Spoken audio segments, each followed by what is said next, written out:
Good morning, good afternoon, good evening, wherever and whenever you are. My name is John, or Less Frontier Bricks, and this is my review of the LEGO Marvel 2025 Avengers Age of Ultron Quinjet. It is set number 76325, comes with 1,131 pieces, plus 5 minifigures, and was released on August 1st, 2025, at a retail price of $130. Feels a bit high for the piece count. However, I think this thing's gonna be worth it anyway. As you guys know, I already have the 2020, I believe, Avengers Quinjet. So I'm glad they decided to keep up that tradition and give the Age of Ultron Quinjet the same treatment. As you can see on the front box art, you have the full Quinjet in all its glory, along with showing off images of all 5 of your minifigures: Iron Man in his Mark 43 armor, Hawkeye, Black Widow, the return of Quicksilver, and Ultimate Ultron, aka Ultron after his vibranium juice. Plus, you can see the Marvel Studios Infinity Saga logo with Iron Man holding all 6 of the Infinity Stones. On top of the box, you can see an image of the Ultimate Ultron in a 1:1 scale image. Nothing much going on the side box art, but taking a look at the back, you can see the full set as it's meant to be displayed on the display stand, along with all 5 of your minifigures, along with a couple of the play features, such as being able to open the back and basically the entire open up the entire interior, along with the folding wings, along with the dimensions of this set, with the height being 28 centimeters or 11 inches, is with the Quinjet on top of the stand, and the width of 45 centimeters or 17.5 inches with the wings fully folded out. So this is going to take up a decent amount of space. This box does have the push tabs, so you do have to damage the box in order to open it, which, to be honest, kind of surprises me. Yeah, a lot of times with these $100 or more sets, they usually go with tape. So kind of surprised they went with the push tabs. Let's say this go around. So taking a look inside, we've got 1, 2. Here's the instruction manual. We'll take a look at that in just a sec. Got 3, 4, 5, 6, 7, 8, 9, 10 bags of parts. We got the windscreen all by itself. Take a look at that. That's actually printed, so that makes me happy. One less sticker we have to worry about, especially considering the fact that, take a look at this thing, there's actually quite a few stickers going on here. We got quite a few stickers, some obviously going on the inside, but also quite a bit going on the outside as well. So that's a lot of stickers. Take a look at the instruction manual. We have the set in its semi CGI render. Taking a look inside, opening, we have we have an ad for paper bags in the set without them. Then we just jump straight into the build. We've got a total of 2, maybe more pages of parts. Let's take a look. A total of 3 pages of parts, and then we have the completed set. No other sets being advertised. So this looks like it's going to be a big fun build. I probably won't do a time lapse on this set as there are quite a few pieces, but we will go ahead, just jump straight into the review of the set, starting right now. Alright, the build is done. That took a good couple hours to take care of. I mean, I'm not surprised. We are talking about 1,131 pieces. But before we start taking a look at everything, as you can see, I got everything set out basically as LEGO intends you to display it. And I gotta admit, it's really nice. You got the Quinjet there front and center, and that's the display stand. Plus, the display stand at the bottom has spaces for all 5 of your minifigures, plus Black Widow's motorcycle. So really nice, I must admit. So we'll go ahead and start as I usually do with minifigures, starting off with Black Widow. And not gonna lie, LEGO definitely bungled on this figure because they got the wrong Black Widow. Long story short, starting off with the hairpiece, it's too long. One thing you may notice, throughout the MCU movies is that Black Widow's hair length changes from movie to movie. Starting off with Iron Man 2, it's long, then to Avengers, it's a short bob, then in Captain America Winter Soldier, it's back to long, and with Avengers Age of Ultron, which this set is based off of, it's back to short. So much so that Lego basically created a brand new hairpiece for Black Widow for when the Age of Ultron sets that were that came out with the movie came out. So again, wrong hairpiece, and you notice that trend continued throughout the rest of the MCU through Captain America First Civil War, and the majority of the Black Widow movie, it's back to being long. Then from the final scene in Black Panther through Infinity War, all the way through to the pre-time skip of Endgame, it is back to short, but in blonde, and like almost white blonde. And then for the majority of Endgame, it would be yeah, it would be long, but it's like in like a ponytail. But yeah, if it wasn't tied up, it would be long. So yeah, that trend of shifting hair length from long to short that goes throughout all of her movies. But again, since this set is based off of Age of Ultron, it's supposed to be short, but it's not. And then basically, then the rest of the figure, I mean, that's just a reuse of the Avengers 1 suit that we've been getting since the Avengers Tower, lacking the arm printing. So, I mean, technically, if you wanted to, you could have this be a Civil War Black Widow, maybe. I mean, I think the suit between Avengers and Civil War are similar enough where you could, get away with it. But certainly not for Age of Ultron, which really surprises me considering we already basically have an all but perfect Age of Ultron Black Widow that we got not only in the $100 Age of Ultron diorama set, but also in the much cheaper Black Widow and Captain America's motorcycle set. And again, this is an all but perfect the Age of Ultron Black Widow. It's got the right length for the hair. We got all the good, plenty of good detail. We got plenty of good detailing. Like you got the blue stripes.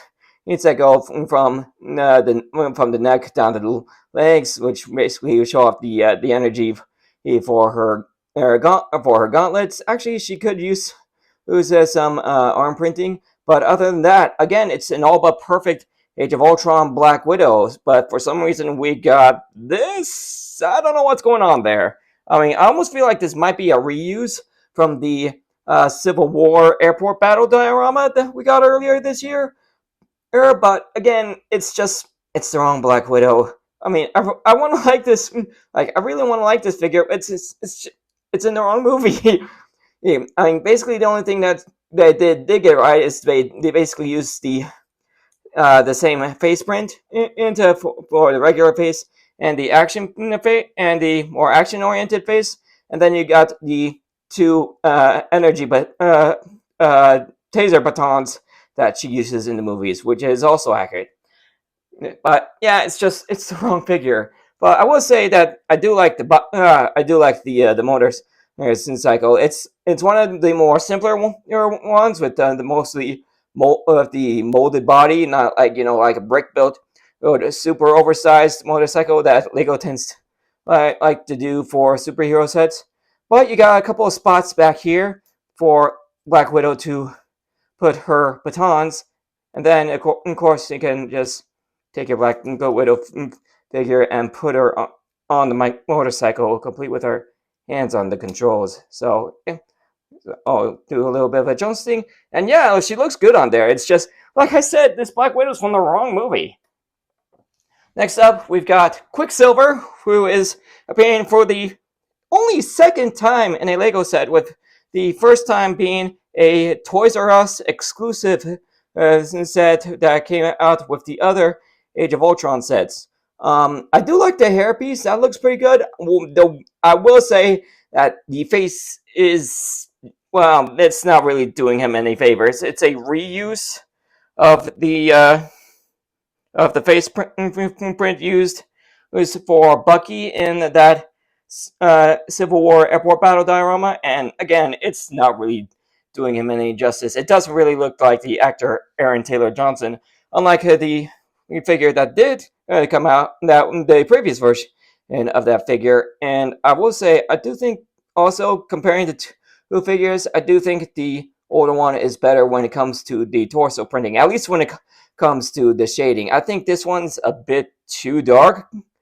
Again, I wanted to really like this figure, considering it's the first time we've gotten him in almost a decade. But again, it doesn't look like Quicksilver.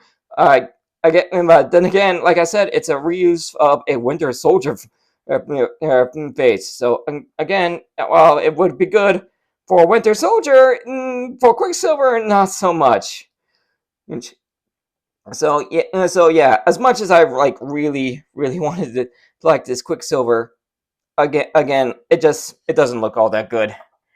Next up, we've got Hawkeye. I do believe he is a reuse from the Age of Ultron diorama, so nothing too, so nothing, so at least this one is accurate to what you see in the movie. I do like the hair piece. The regular face looks pretty good. Actually, he doesn't have an alternate face. A little disappointing, but of course he's got his bow and quiver, and no arm printing going on, but the torso and leg printing looks really good. I like how cleanly the red transfers from the torso down to the waist piece, down to the legs. That looks really, really nice. So hey, we got one good pick going on there. Next up, we've got Iron Man in his Mark 43. As you can see, he's got an attachment, so where you can attach, the transparent blue pieces he's on to one of the action pose pieces that's attached to the stand. So it looks like he's actually flying around. And again, I do believe this is once again a reuse from the Age of Ultron diorama set. Had the good torso printing going on. No arm printing, unfortunately, but the leg printing looks good, as does back printing. This does have the newer style of helmet.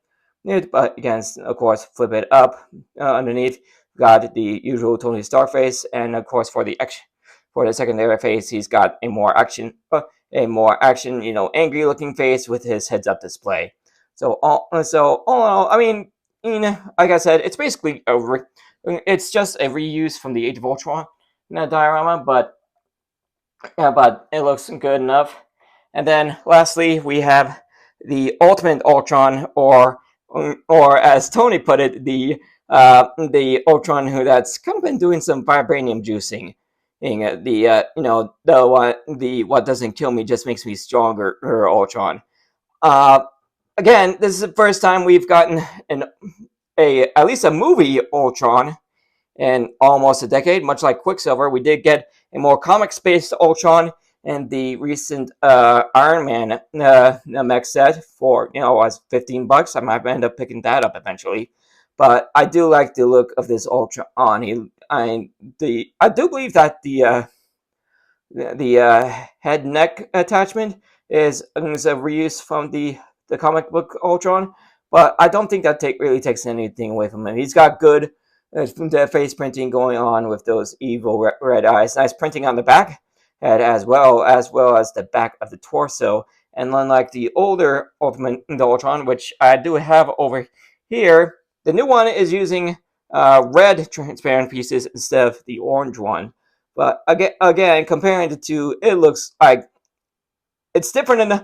It's certainly a different look, but I do think it does look better.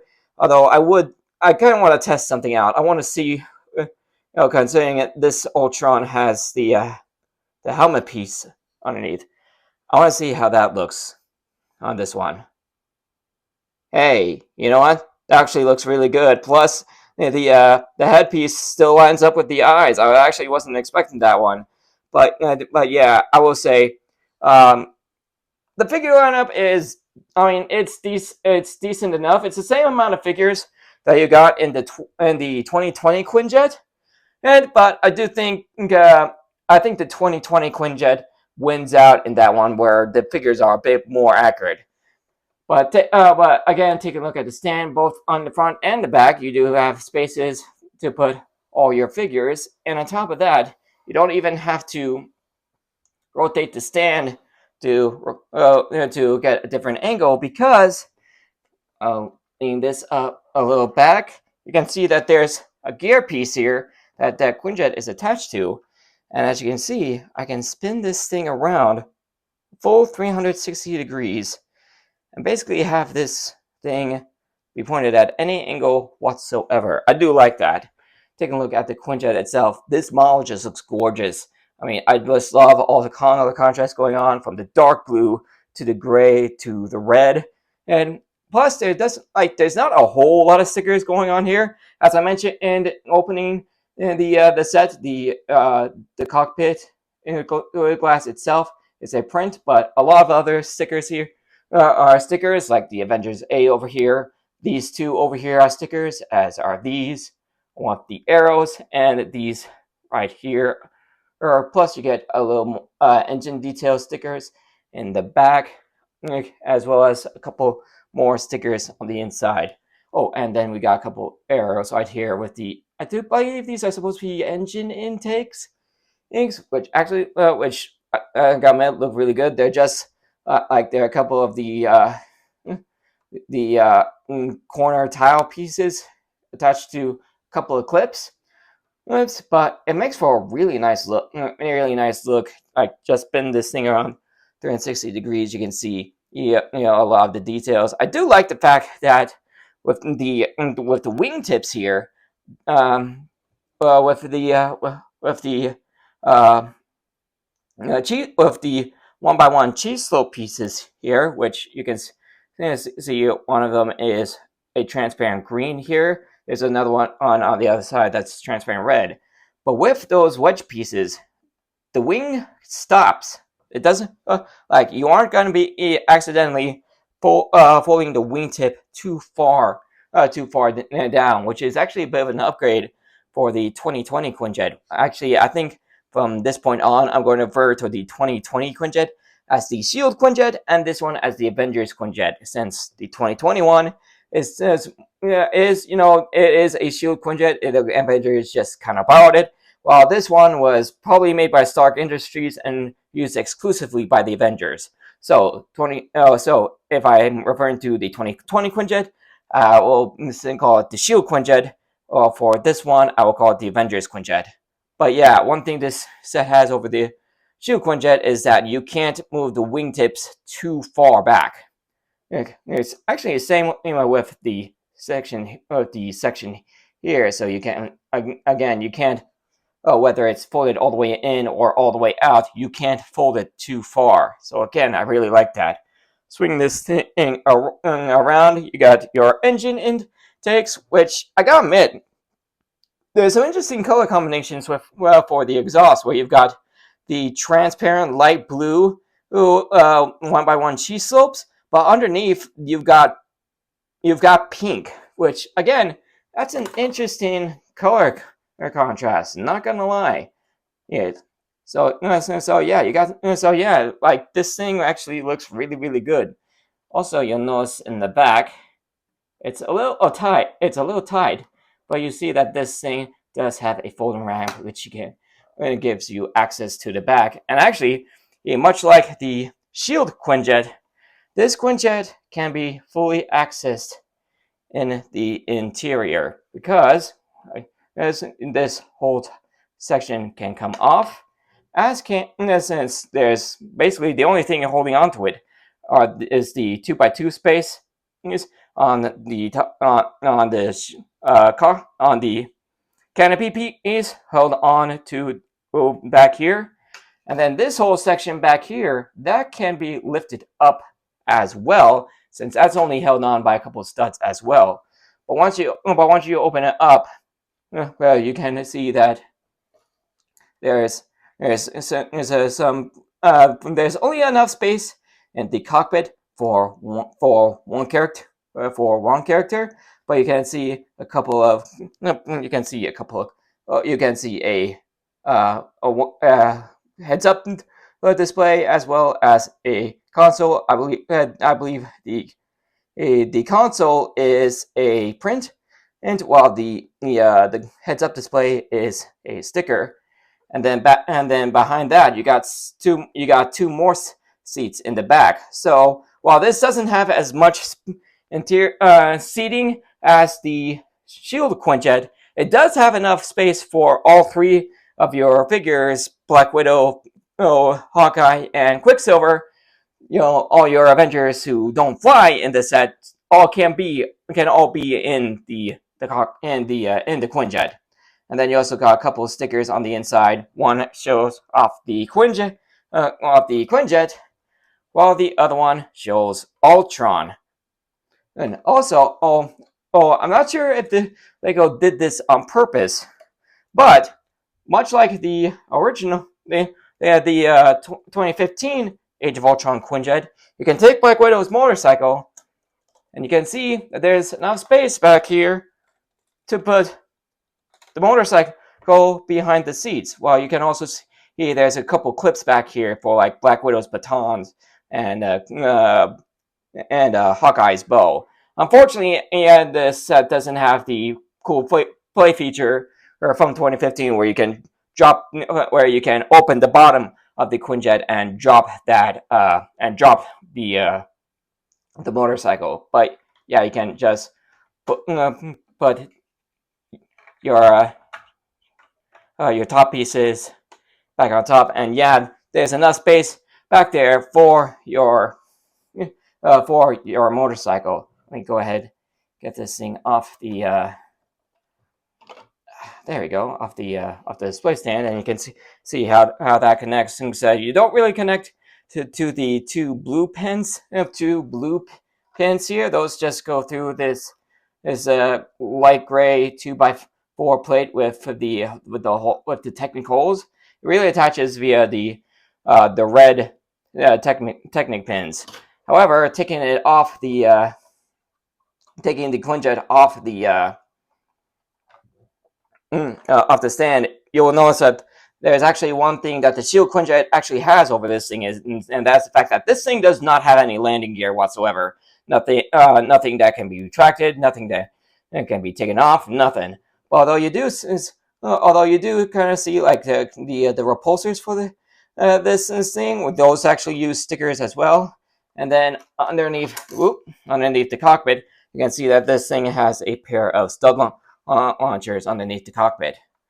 So I will say one thing about this Quinjet. I think that the Shield Quinjet was not is that the Shield Quinjet was like it was good enough that it was good looking enough that it could act as a display model, but there was plenty of play function for this thing that you could be used as a playset as well. While this thing very much feels more like that's very much like Lego wants this to be more of a display model and not much else. It's basically you basically just build it and then it just sits around looking pretty.